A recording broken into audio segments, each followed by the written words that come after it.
Feynman technique to memorise, हालांकि ये पहले भी डिस्कस किए, मैंने नंबर 1 टेक्निक है ये। Feynman technique basically great physicist थे रिचर्ड फिनमैन, उन्होंने दी थी, ये साइंटिफिकली प्रूवन है। उन्होंने क्या किया था फिनमैन टेक्निक पे, जरा देखो। वो कहते थे सबसे पहले कोई टॉपिक चूज कर लो, कोई भी कर लिया, और उस टॉपिक को ना आप किसी को भी, घर पे अगर कोई बच्चा है उसको पढ़ाओ, उसको समझ में आए नहीं आए फर्क नहीं पड़ता, उसको बिठा लो और उसको पढ़ाओ। और मैं अपनी टाइम में क्या करता था कि किसी बच्चे को नहीं पढ़ाता था, इनफैक्ट मैं क्या करता था कि सामने पिलो पड़ा है, पिलो को ही रख लिया, हाँ भाई पढ़, उसको तो पीछे से चांटा भी मारोगे तब भी चलेगा, उसको कौन सा लग नहीं है, तो हाँ पिलो, वो नहीं होता सिराना, उसको रख लिया, हाँ देखो ऐसे से होता है। मैं करता था, मैं बहुत करता था। तो वो ये कहते हैं कि पहले कोई एक टॉपिक चूज करो, किसी बच्चे को पढ़ाओ, ठीक है।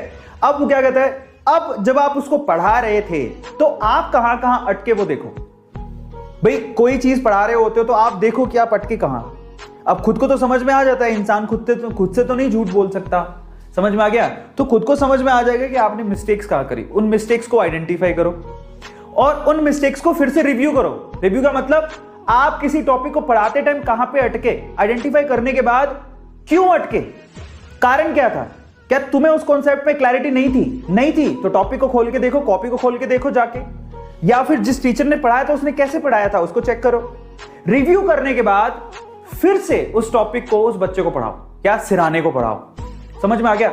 जिस वक्त आप खुद सेटिस्फाई हो जाओगे कि नहीं यार अब तो मैंने जो पढ़ाया बेसिकली वो प्रॉपरली उसे भी समझ में आ गया होगा, क्योंकि मैं इस चीज को समझ पा रहा हूं, तो समझ लेना वो टॉपिक आपको अच्छे से याद हो जाएगा।